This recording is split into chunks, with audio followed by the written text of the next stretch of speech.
You're my mother." Those three words reverberated through the courtroom, leaving everyone stunned. Chase Johnson, an 8-year-old boy, stood at the children's witness stand, tears brimming in his eyes as he looked straight at Judge Linda Harrison. Every sound in the room seemed to freeze. Every gaze in the audience locked onto him. No one had expected this child, so quiet since the start of the hearing, to suddenly utter such a startling claim. "You're my mother." Judge Linda's entire body went rigid, her heart feeling as though it had plummeted.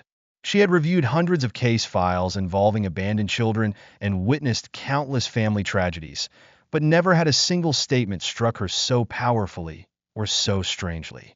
A tense silence stretched for several seconds before the courtroom erupted in whispers. Mark and Linda Green, Chase's current foster parents, exchanged shocked glances. Ms. Bailey, the social worker, turned pale but quickly stepped forward, attempting to guide Chase away from the flurry of startled stares. Yet to understand why this boy would exclaim, "You're my mother," in the middle of a hearing, and why Judge Linda Harrison seemed momentarily paralyzed, we must rewind to just a few minutes earlier, when the session began to address the Greens' petition to terminate their foster care of Chase Johnson. Before we begin, let me know where you heard this story from. Don't forget to follow the channel to hear more exciting stories tomorrow. That morning, courtroom number 2 in Glendale County was quieter than usual. The steady hum of the ceiling fan and sunlight filtering through tall windows gave the place a slightly chilly atmosphere. The Greens, seated on the plaintiff's bench, looked uneasy. They had filed a petition to relinquish custody of Chase Johnson, citing he was unable to adapt and displayed unmanageable behavior. Judge Linda Harrison, nicknamed The Rock for her unshakable composure, entered. At 41, she knew exactly how to handle matters of custody disputes and broken families. Yet Chase Johnson's file nagged at her. He was only 8, had already been through 7 different foster homes, all citing unable to care for him as the reason for ending his placement. His birth records were nearly non-existent, especially from his infancy at the hospital. Down below, Chase sat huddled, clinging tightly to a faded photograph. Linda noticed it immediately. In her experience, when a child grips something so fiercely in court, it's usually the last shred of their origin or a treasured reminder of something crucial. The hearing began slowly, with the Greens explaining why they felt they could no longer take care of Chase. Ms. Bailey provided reports of his probable PTSD, persistent nightmares, repeated incidents of trauma. When it was Chase's turn to speak, he remained silent, head bowed, clutching the photo as though letting go would make him disappear. At that moment, Judge Linda Harrison found her heart beating in an odd, accelerated rhythm. Something in Chase's eyes transfixed her, an inexplicable sense of familiarity. Softening her voice, she addressed him. "Chase, do you want to say anything about the Greens' request to relinquish your foster placement?" Everyone assumed he would stay silent, but unexpectedly, he lifted his head, locked eyes with her, and spoke in a trembling yet unmistakably clear voice. "You're my mother." The instant his words rang out, the courtroom buzzed with shocked whispers. Judge Linda Harrison couldn't hide her own alarm. Steadying herself with a deep breath, she spoke firmly to restore order. Then, without delay, she announced a recess. "This hearing is adjourned for now. We need time to verify information and reorganize procedures related to this case." Court staff quickly escorted Chase away, as he was visibly shaking. The Greens glanced at one another, clearly baffled. Linda, after a few seconds of reeling, stepped down from her bench, her pulse still racing. She caught the boys' gaze one last time before the courtroom doors closed. In those dark, piercing eyes, she thought she recognized an indefinable flicker of familiarity. Later that day, after finishing her work, Linda didn't head home right away. Instead, she sat alone in her office, reviewing Chase's file in an attempt to quell her confusion. An 8-year-old child abruptly claiming she was his biological mother sounded absurd, yet it stirred an undeniable turmoil within her. Each line of the file offered little reassurance. 7 prior foster homes, no known birth parents. They only magnified her unease. Finally, dusk settled. Weary, Linda drove back to her modest home on the outskirts of town, passing streetlights that blurred in her anxious thoughts. Pulling into her driveway, she quietly unlocked the front door and stepped into the living room. Darkness enveloped the space, broken only by a faint orange glow from a street lamp outside the curtains. That evening, Linda Harrison found herself pacing her living room. She hadn't turned on the overhead lights. Only the faint glow of a single lamp illuminated the space. The photograph from Chase's hand was burned into her memory. On the coffee table lay a manila folder containing everything Ms. Bailey had so far. 7 foster homes, incomplete hospital records, no birth certificate, no known relatives. The phrase "circumstances of entry into foster care unclear" was typed repeatedly. Her phone buzzed. It was a text from Lucas Webb, a private investigator she trusted from previous tough cases. Linda found a lead on Susan Walker. She was an RN at Riversway Memorial Hospital. "Let's talk." Linda typed back, "Tomorrow. My chambers. 8 a.m. She tossed the phone aside, her mind drifting back to the conversation with Dr. Murray. He had agreed to expedite a private DNA test but had questions. Whose sample? Linda had stammered that she needed a child sample. No details. He hadn't pushed. He was a friend, after all. Yet the entire notion felt absurd. Could it be that her child, whom the hospital declared dead, was actually alive, now an 8-year-old boy lost in the foster system? A part of her mind told her to be rational, to consider that she was grasping at illusions born of guilt and longing. But then she remembered the intensity in Chase's eyes, the unwavering certainty in his voice. She sank onto the sofa, burying her face in her hands. Memories drifted back. The day she was told the baby hadn't survived, the swirl of sedation, the endless nights of tears. She had never even seen her child's body, something she'd regretted every single day. But she had trusted the doctors. In the darkened living room, Linda whispered a name she had long kept buried: Gabriel. That was the name she and her husband, Robert, had chosen for the baby boy who never got to come home. The next morning, Linda Harrison arrived at her chambers earlier than usual. She was tired, but her mind buzzed with purpose. Lucas Webb, the investigator, was already waiting in the hallway. They locked the door behind them once inside the office, both well aware that what they were about to discuss required absolute discretion. "Tell me everything," Linda said, placing a fresh cup of coffee on her desk for him. Lucas was a tall man with salt and pepper hair, wearing a threadbare jacket that betrayed he'd been running on coffee and adrenaline for too many nights. He flipped open a small notebook. Susan Walker, age 51. Former RN at Riversway Memorial, the hospital where you, he paused delicately, but Linda nodded for him to continue. Where you gave birth. She was terminated under suspicious circumstances about 5 years ago. Something about protocol violations, but the internal documents suggest she was blowing the whistle on irregularities in the neonatal department. Linda leaned forward. Irregularities meaning? Kidnappings disguised as stillbirths, possibly. Though it's mostly rumors. Hospitals cover up a lot. But Walker fostered children afterwards. Some of them had incomplete birth records. He slid a worn photograph across the desk. It showed a nurse with warm eyes standing beside an incubator, a date stamp from about 8 years ago. That's her. Linda felt a jolt. In the photo, Susan wore a calm, caring smile. So, she might have seen something. More than that, Linda. She claims to have documented it. But after they fired her, no one knows where she went. Linda exhaled shakily. Chase said Susan Walker told him that his mother was alive. That the hospital lied. Lucas nodded. We have reason to believe there was a ring of corrupt officials, doctors, administrators, falsifying records. It's bigger than just 1 or 2 shady employees. A swirl of nausea threatened Linda's composure. I want to find her. Today. I'm on it, Lucas promised. But if you're right, if Chase is your... Linda held up a trembling hand. The DNA test results come in next week. I'm trying not to jump to conclusions. But if there's even a chance, she trailed off, not needing to finish the sentence. Outside, the courthouse began bustling with lawyers, clients, and staff. Linda steeled herself. She had a docket to handle. but her mind was already split between her duties and the turmoil in her personal life. That afternoon, Ms. Bailey knocked on Linda's office door, ushering in a pale, silent Chase. "We couldn't find a foster placement," she explained.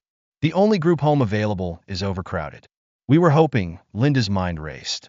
She couldn't send him back to the Greens, and the group home was likely to exacerbate his trauma. Making a lightning decision, one that would raise eyebrows, she said, "He can stay with me tonight. It'll be a one-time arrangement until we figure out something more suitable." Ms. Bailey hesitated but then nodded, clearly relieved. "Thank you, Your Honor." Chase said nothing. He simply clutched his small backpack and that ever-present photo. Linda noticed new bruises on the corners of it, as though he'd been gripping it even tighter. "You hungry?" she asked softly. Chase looked at her, shrugged. Ms. Bailey patted his back once more before leaving. Linda guided him to her car, ignoring the stares from colleagues. A judge taking a foster child home was not standard practice. But then again, none of this situation felt standard. During the drive, Linda stole glances at him in the rearview mirror. His eyes flickered around, taking in the world with silent apprehension.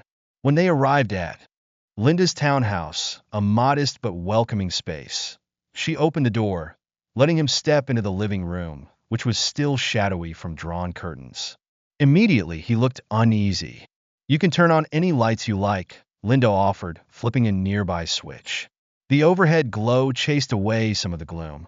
She could see the tension in his small frame. "Have a seat anywhere," she said, trying to sound casual. "Do you like spaghetti? I was thinking of making some for dinner." He gave a small nod, as though uncertain if a reply was needed. Linda decided not to push further. Instead, she busied herself in the kitchen, heart thumping with the surreal reality of an 8-year-old under her roof. An 8-year-old who might, by some terrifying miracle, be her own lost child. While sauce simmered on the stove, Linda pulled out plates and silverware, occasionally peeking at the living room. Chase was perched on the couch, feet tucked under him, staring around like someone who expected a trap at any moment.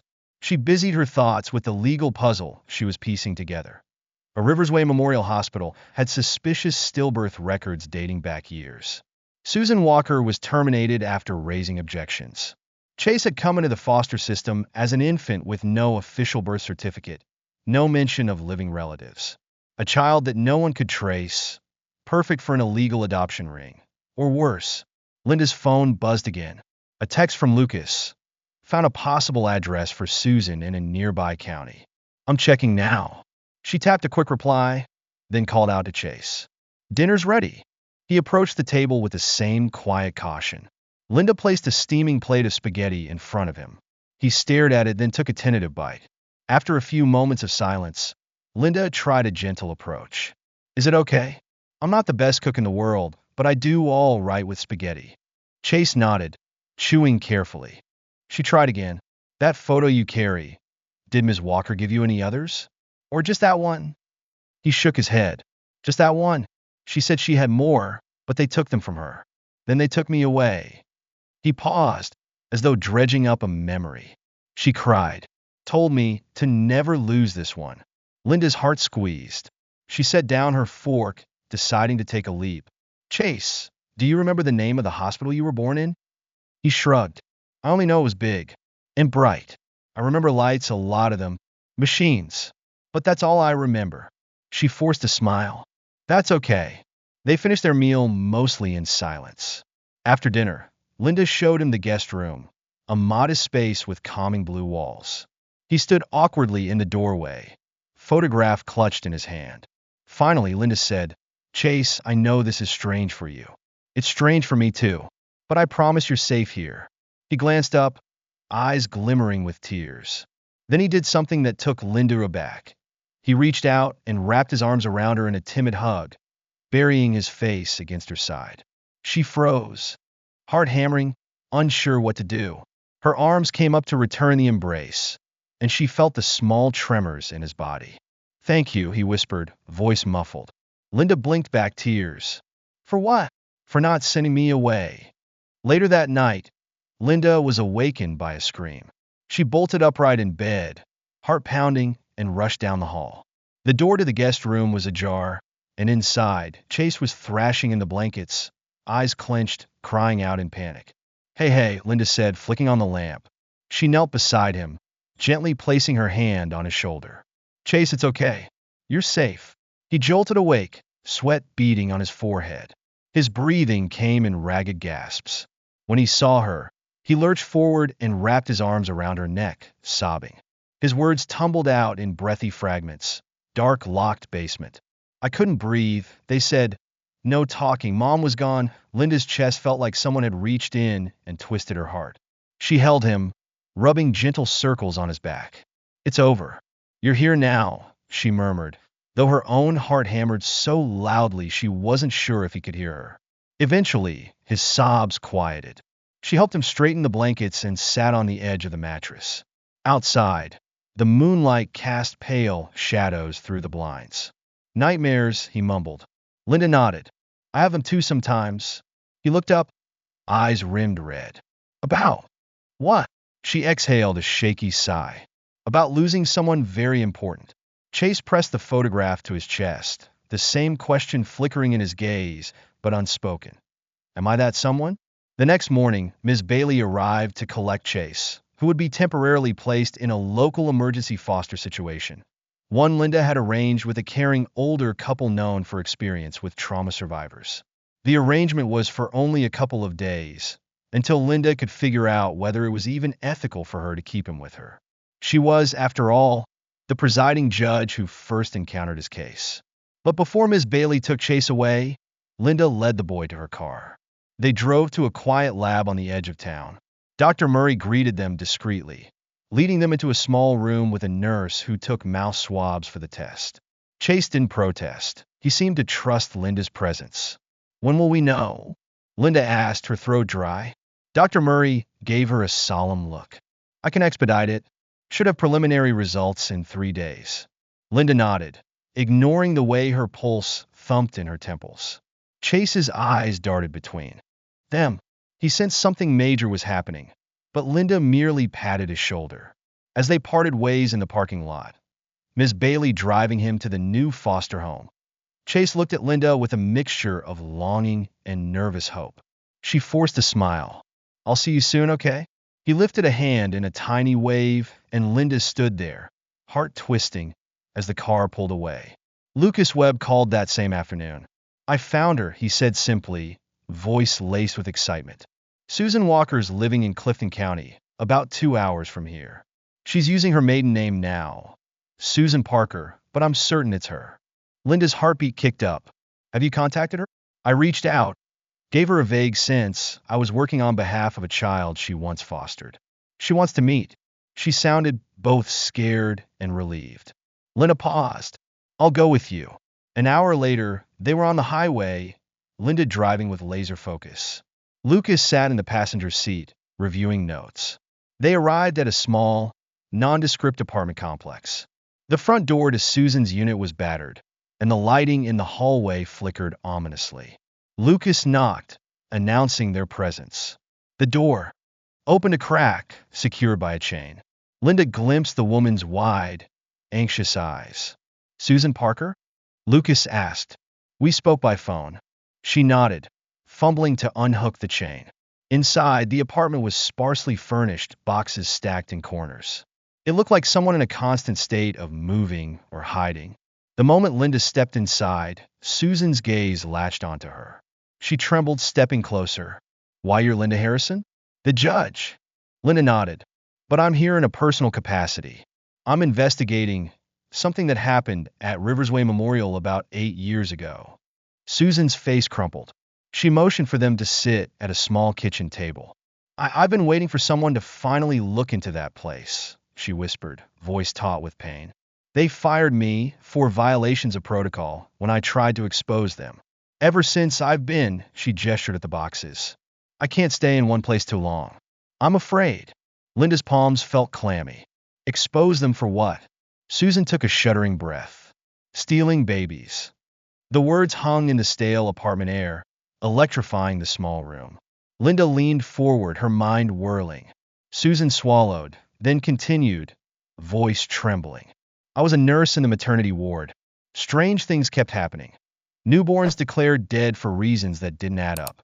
Mothers told their babies didn't survive, but I'd see those same babies whisked away. Administration always had paperwork to cover it up. They'd hush the staff with hush money or threats. Lucas scribbled notes furiously. Linda's stomach clenched. How did they manage official death certificates? Susan gave a humorless laugh. They had an inside connection. A doctor, big shot well connected. Let's call him Dr. Carter. He'd falsify records. He had a small network of equally corrupt people, hospital administrators, even some folks in the courts who helped shuffle the paperwork so it looked official. Linda felt the blood drain from her face. People in the courts? Yes, Susan confirmed. We suspected at least one judge, and maybe more. The money involved was insane. Wealthy couples or adoption agencies paying huge sums for these perfect newborns. Younger mothers, especially single ones in tough situations, were targeted. The hospital would spin a story about medical complications. The baby would quietly be handled by the network. Meanwhile, the mother grieved a child she believed had died. An anguished flicker of hope mingled with rage in Linda's chest. Did you see a baby that might have been labeled stillborn? 8 years ago? A boy. Susan's eyes darted to the floor.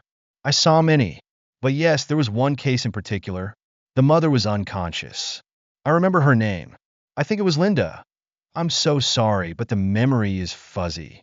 Linda exhaled a ragged breath. That was me. I was told my baby died. Susan nodded, tears forming. I tried to intervene.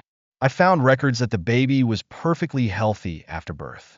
Dr. Carter told me to keep my mouth shut if I valued my job. I never forgot it. That baby was handed over to a couple. But the couple changed their minds not long after. Buyer's remorse, if you can believe it. The boy ended up in the foster system, labeled as an abandoned baby. That's when he landed in my care for a short while. I recognized him from the hospital. I tried to keep him safe, but they caught wind I was telling him the truth. They fired me and took him away. Linda's nails dug into her palms. He's been shuffled from home to home ever since with no real identity. Susan nodded, eyes blazing. I gave him a photo of you, what little I had. I wanted him to have something real, even if I couldn't explain everything. And then I found out you became a judge, someone who might have the power to uncover the truth. I prayed you would.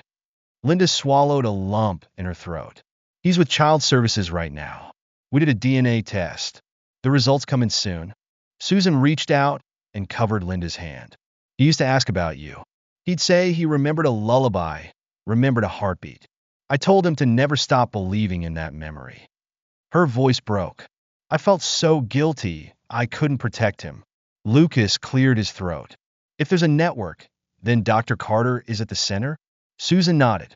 Him, plus a handful of administrators and outside officials who facilitated. I've kept documents, recordings. I've been so scared, but maybe now is the time to hand it all over. Linda squeezed Susan's hand. Yes, she said, voice trembling with fury and determination. It's time. Back in Glendale, Linda Harrison arranged an urgent meeting with a federal contact she knew, Agent Lauren Pierce of the FBI's Child Exploitation Task Force. Present were Linda, Lucas, and Ms. Bailey. Susan Walker was kept hidden for her safety, but she provided scans of her meticulously guarded evidence. Audio recordings, bank statements, internal memos.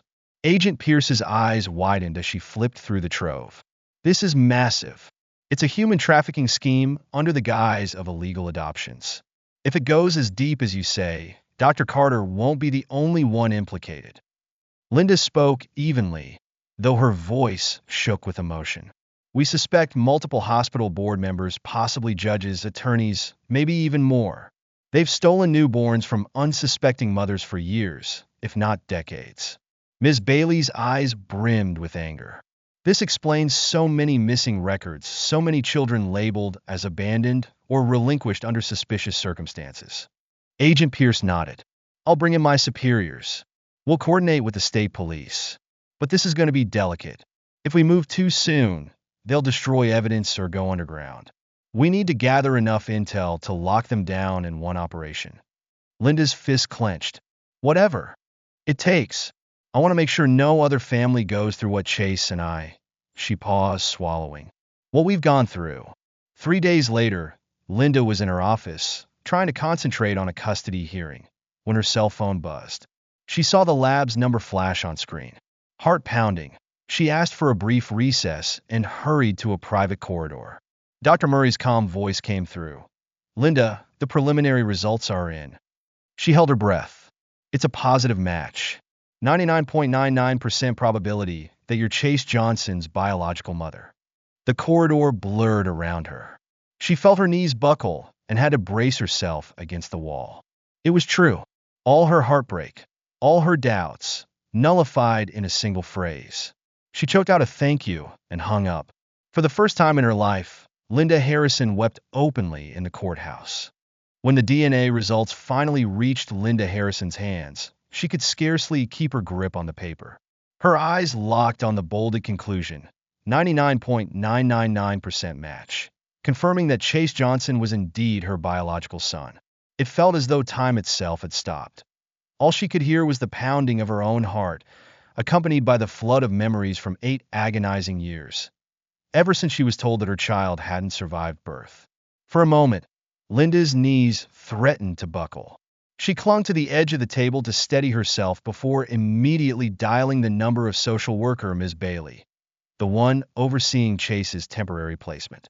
Though her voice shook, her message was urgent. I have to see him. Right now. It wasn't long before Linda arrived at the home of Mr. and Mrs. Lowry, the kind older couple caring for Chase. She was about to knock on the door when, through the glass, she saw the boy inside.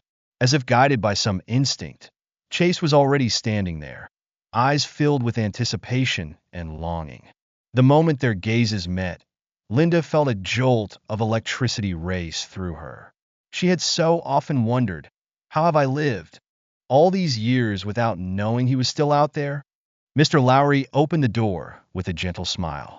Chase, he said, come and say hello to Judge Harrison. But Chase needed no prompting. Clutching the same tattered photograph to his chest, he slowly moved toward Linda, his expression filled with both nervousness and profound hope. Linda dropped to her knees, fighting to keep her voice steady as tears threatened to spill. She pulled a folded piece of paper from her bag and tried to speak. Chase, I just received the DNA results. It proves... Her throat closed, words momentarily lost. Chase stared back, holding his breath, heart pounding. It proves I'm your mother. Before she could say more, the boy rushed forward and threw his arms around her neck, sobbing hard. His cries carried both sorrow and overwhelming relief. I found you, Mom, he managed to say, the syllables broken by emotion. Linda wrapped her arms around her son for the first time, feeling 8 long years of longing, remorse, and desperate hope all burst free at once. She pressed her cheek against his hair, tears streaming without restraint. Every part of her trembled, partly from joy, partly from grief. Over the years he'd been lost, deprived of a stable home. I'm so sorry. I wasn't there for you all these years, she choked out, her voice raw with mingled happiness and regret. Chase's cheeks were drenched in tears, too, but the corners of his mouth curved in a trembling smile. He repeated, I always believed you'd find me. I was just afraid you wouldn't remember me. Standing nearby, Mr. and Mrs. Lowry and Ms. Bailey could hardly keep their own tears at bay, watching mother and son cling to each other in such a tender, almost sacred reunion. This was the kind of miraculous moment that transcended the thousands of case files they had handled. Linda and Chase stayed locked in that embrace for a long while, both unwilling to let go. She ran her fingers through his hair, inhaling the warm, slightly fearful scent of a child. Memories of the night she'd been handed a death certificate for her baby flashed through her mind, making her clutch him all the tighter, trying to compensate for the love and safety he had lacked for so long. As though sensing her thoughts, Chase slowly released his hold, raising a small hand to her face. His eyes shone with renewed faith. So now I don't have to be scared of being sent away anymore, right, Mom? Linda felt her heart break all over again at the simple vulnerability in his question. She pressed a gentle kiss to his forehead, her voice unwavering. "No, sweetheart. I will never let anyone separate us again." By then, the afternoon light outside had faded into a soft, golden glow, bathing the windows in a warm hue. Inside, the tears on their faces were gradually replaced by luminous smiles, smiles that rose above any obstacles left in their path. In the face of such a miracle, every other struggle paled in comparison. Clearing his throat, Mr. Lowry broke the hush with a tender smile. "Congratulations, Judge Harrison, or should I say, Chase's mother." His sincere words caused Linda's tears to surface again, though she managed a nod of gratitude, thankful beyond measure that this caring couple had provided her son shelter when he needed it most. That evening, Linda took Chase home. Throughout the car ride, he kept casting sidelong glances her way, occasionally squeezing her hand as if to confirm this wasn't just a dream. Linda drove, with silent tears of joy, feeling a gaping hole in her heart slowly, surely fill up with the presence of the little boy beside her. Amid the flood of swirling emotions, a single steady truth dominated Linda's thoughts. "I found my son, and he's found me too. From now on, nothing can ever tear us apart again."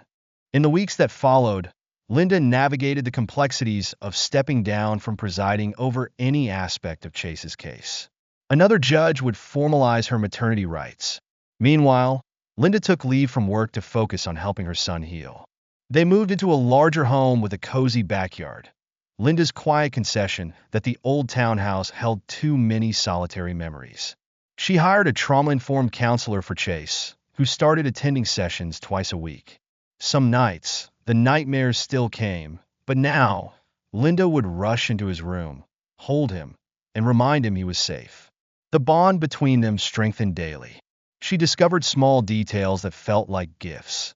The way he scrunched his nose when thinking, just like her father had. How he hummed an off-key lullaby she'd sung during her pregnancy. Memories that should have been impossible for him to hold still lingered in some deep corner of his mind and heart. Yet the shadow of the conspiracy loomed. The FBI and state authorities prepared a massive sting operation to dismantle Dr. Carter's network. Linda gave statements but had to tread carefully, as she was a sitting judge. Susan Walker took on a key role as a whistleblower, providing essential evidence. It was the calm before the storm. Linda and Chase forged a new life, while storms brewed in powerful corners of the city, where wealthy individuals and influential officials tried desperately to cover their tracks. Agent Pierce orchestrated simultaneous raids on Riversway Memorial Hospital and several associated locations. Dr. Carter was arrested, along with 4 administrators. A judge named Judge Delgado, long suspected of rubber-stamping shady adoptions, was also indicted. The news rocked the community. Headline: Hospital Scandal. Babies stolen from mothers in shocking child trafficking ring. Victims came forward in droves. Mothers who had been told their babies died under suspicious circumstances. Some had always harbored doubts. Others had never dared to question the official narrative. The heartbreak of those stories matched Linda's own, but many had yet to be reunited with their children. Chase's case became a media focal point. A mother judge finding her stolen son? The public was both horrified and enthralled. Linda shielded Chase from most of the coverage, allowing only small glimpses of news so he'd understand the bigger picture, that more children might be found. Despite the chaos, Linda noticed beautiful changes in Chase. Freed from the fear of being uprooted, he began to blossom. He asked if he could redecorate his room in bright blues and greens. He joined a soccer club for kids dealing with trauma, run by a local nonprofit. He also found an unlikely friend in a girl named Lucy, herself a victim of a similar scheme. Lucy's biological parents had just reclaimed her after an agonizing 5-year separation. The 2 kids bonded over their parallel histories, forging a fast friendship that involved playing in Linda's backyard, riding bikes, and quietly, courageously talking about nightmares only they could understand. In therapy, Chase revealed more about the abuse he'd endured. Basements where foster parents locked him, adoptive buyers who returned him when he cried too much, and repeated punishments whenever he mentioned remembering a mother's voice. Linda's anger grew with each revelation, but she channeled it into determination. She worked closely with Agent Pierce and the newly formed Special Task Force, identifying patterns, shining a light on every dark corner of the system. More arrests followed, more illusions shattered. The deeper the investigation went, the more Linda realized the depth of collusion. Millions of dollars had flowed through hush money accounts. Powerful families, politicians, and business people scrambled to hide their involvement in purchasing stolen infants. One night, Linda returned home with Chase from his therapy session to find a rock thrown through the window. A note on the floor read, "Stop now or you'll regret it." She immediately called Agent Pierce, who arranged for police patrols and additional security. Fear gnawed at Linda's gut, but she refused to back down. She remembered all the times Chase had been locked away, his pleas ignored. Never again. Chase stayed close to Linda's side, clearly frightened by the vandalism. But Linda reassured him. "They're scared because we're telling the truth. The truth makes bad people panic." He nodded, as though trying to be brave, and Linda marveled at his resilience. Eventually, the day arrived for a major hearing on Dr. Carter and the primary conspirators. Linda couldn't preside. It was not only a conflict of interest, but an emotional impossibility. Instead, she testified, sitting in the witness stand. Linda recounted the day she was told her baby had died. Her voice quivered, but she held steady.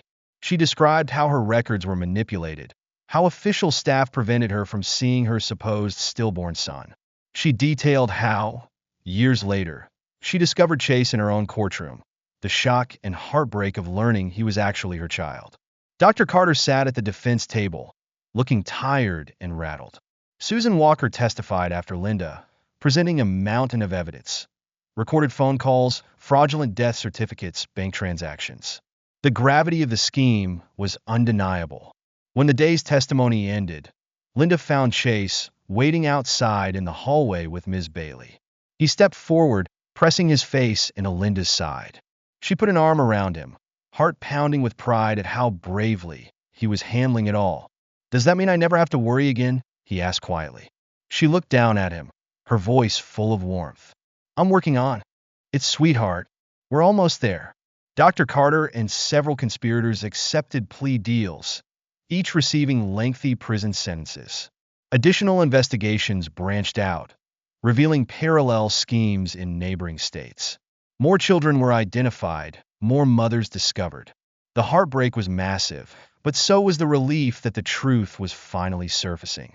Agent Pierce announced a permanent task force dedicated to reuniting stolen children with their biological families. Financial restitution was set aside from seized assets of those who profited from the scheme. Linda Harrison, in a press conference, stood beside other victims, parents who had found their missing kids, or who at least had learned the truth of what happened. She spoke in measured, passionate words about the need for systemic reforms, urging hospitals to implement stricter checks, and encouraging mothers to question suspicious hospital records. 1 year passed. Linda Harrison resigned from the family court bench to head a nonprofit organization, Hope United, aimed at supporting families torn apart by medical abductions and illegal adoptions. The transformation was deeply personal. She wanted to ensure no other mother felt the devastation she endured. Chase, now 9, stood at her side during a special convention held in Glendale, a gathering of reunited families from across the country. Media outlets circulated heartwarming images of children hugging parents they never knew they had. Lucy was there too, along with countless other kids who'd been forcibly separated from their birth families. Linda took the stage, microphone in hand, a hush falling over the packed auditorium. Chase stood just behind her, fiddling with a small plush toy. "Thank you for being here," Linda began, voice resonating through the hall. "We come together not in shame or secrecy, but in unity. Family members who've been stolen from each other, now reclaiming what was lost. This is a celebration of truth, of love that never died, even when we were told our children had." She glanced back at Chase, who gave a shy smile. "1 year ago," Linda continued, "I was a family court judge, unknowingly presiding over the case of my own son. A boy the hospital told me had died at birth. The system failed us both. But through courage, his courage, we found each other. And in doing so, we found a path to exposing an entire network of corruption. Applause filled the hall, but Linda held up a hand. Our work is not over. Thousands of families still wonder if their children might be alive somewhere. We have leads in multiple states. We have a dedicated FBI task force. We have advocates and volunteers. But most importantly, we have hope. Hope that every stolen child can find their way home. The crowd erupted again, many wiping tears. Chase stepped forward, looking nervous. Yet he spoke into the mic, voice tremoring only slightly. Don't be scared to keep looking, even if people say you shouldn't. Sometimes, the truth is what you feel in your heart. His words, simple and pure, brought the audience to their feet. That evening, mother and son slipped away from the crowds for a moment of quiet. They strolled outside the convention center, where a small garden overlooked a fountain. The setting sun cast golden light over them. Chase kicked at a pebble, then looked up at Linda. "Mom," he said, testing the word he'd finally grown comfortable with. "Do you ever wish all those bad things never happened?" She sighed, turning toward him. "Every day. I wish I had held you the moment you were born, that we'd never been separated. But I think about the families we've helped now, and I'm grateful we could shine a light in that darkness." Chase reached for her hand. "I'm glad I remembered. The lullaby, your voice." Ms. Walker said, "If I held on to that memory, I'd find you." And I did. Linda felt tears prick her eyes. "Love leaves traces," she whispered, "even across years of lies. It's still there, guiding us." They sat on a bench by the fountain, the sound of water splashing gently, the city bustling in the distance. Chase pulled out that photo, tattered corners missing. It showed Linda, pregnant, smiling uncertainly at whoever had taken the shot. She gently traced the outline of her own face. "Thank you for keeping this safe," she said, her voice thick with emotion. He leaned against her side. "It kept me safe, too." Back at their house that night, Linda helped Chase get ready for bed. He wore dinosaur pajamas now, his latest obsession. She tucked him in, switching on a small night light shaped like a moon. "Good night, sweetheart," she said, bending to kiss his forehead. He caught her hand, eyes reflecting in the dim glow. "No, no, it matters to not." She smiled softly. "If you have them, I'll be right here." He nodded. "I know." She moved toward the door, pausing when he spoke again. "Mom." "Yes. I love you." Linda's breath caught. It was the first time he'd said those words directly. She swallowed the ache of happiness threatening to overwhelm her. "I love you too, Chase. Always." She closed his door softly, heart brimming with both sorrow for the lost years and gratitude for the future they now had. No matter how many trials they might face, they had each other. Walking to her study, she noticed a small box on the shelf, the same one she used to keep the hospital bracelet and that damning death certificate. She opened it, taking the certificate out. After a moment's hesitation, she tore it in two. It was a lie that had stolen too much from them already. Tomorrow, she would get up and continue fighting for other families, continuing her mission to ensure that no mother ever again had to mourn a living child. But tonight, she allowed herself the quiet joy of knowing her son was asleep just down the hall, safe, cherished, and home. In the months that followed, Linda's newly formed organization, Hope United, helped track down dozens of missing children, partnering with the FBI's expanded task force. Emotional family reunions proliferated. Some mothers discovered, to their heartbreak, that their children had passed away or were untraceable, victims of the worst corners of the trafficking ring. Still, each truth uncovered gave them closure and a way to begin healing. Chase became a beacon of hope for other kids.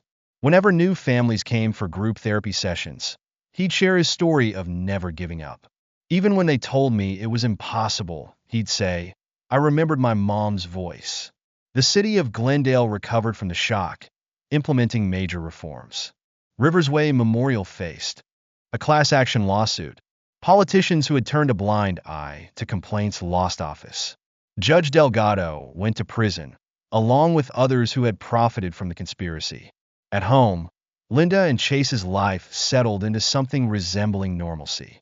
She returned to the courtroom in a limited capacity, no longer as a full-time judge, but as a legal consultant advocating for children's rights. Chase thrived at school, joined a math club, and even started pestering Linda to let him take karate lessons. One warm summer day, they stood side by side in a park, watching Lucy and other kids fly kites. The sky was alive with bright colors and possibilities. Chase glanced up at Linda, that old photograph still tucked into his jacket pocket. "We made it," he said quietly, referencing the long, harrowing journey that began with a stolen baby and ended with a mother's unwavering love. Linda ruffled his hair. "We did. And now, let's help the rest." Because beyond the heartbreak and the court battles, beyond the prison sentences and the news headlines, one message shone clearly: love leaves traces that even the deepest lies cannot erase.